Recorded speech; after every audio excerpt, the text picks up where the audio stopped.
ఇది మనకు వచ్చేసి రెడ్మీ నోట్ 7 ప్రో అండి. వాటర్ డ్యామేజ్ అయింది, ఎలా ఉందో కనిపిస్తుంది చూడు. మనకు ఆ స్టిప్పుల దగ్గర మొత్తం వైట్ డార్క్ వచ్చేస్తుంది.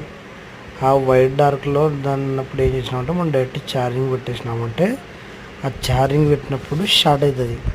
షార్ట్ అయ్యి బోర్డ్ అనేది డెడ్ అవుతుంది. సో దానివల్ల మనము ఎప్పుడు కానీ వాటర్లో ఉన్న ఫోన్ని ఎప్పటికీ డైరెక్ట్ ఛార్జింగ్ పెట్టకూడదు. వాటి కాస్త ఫ్రీగా దాన్ని పక్క పెట్టి, లేదంటే బియ్యంలో పెట్టినా కూడా ఫ్రీగా అవుతుంది. లేదంటే ఇమ్మీడియట్గా ఒక సర్వీస్ పాయింట్కి తీసుకెళ్ళాలి ఫోన్ని. అప్పుడే ఓన్లీ డిస్ప్లేతో పోతుంది. డిస్ప్లే వరకు మీకు ఖర్చు వస్తుంది.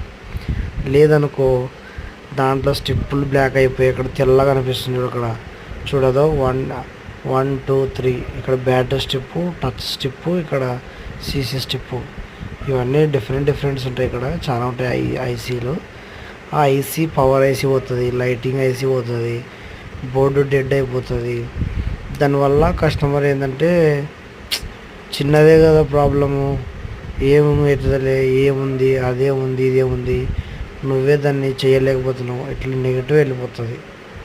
సో అందుకే ఎప్పటికైనా వాటర్లో ఉన్న ఫోన్ని ఇమ్మీడియట్గా సర్వీస్ పాయింట్కి తీసుకెళ్ళడం నేర్చుకోండి. అందుకే మీకు ఈ వీడియోలో చూపిస్తున్నా. Thank you so much. ఎలాగైనా సరే మా ఛానల్ పోయి సబ్స్క్రైబ్ చేసి సపోర్ట్ చేయండి. ఏదో కొత్త పెట్టిన ఛానల్ని ప్లీజ్ ఫ్రెండ్స్.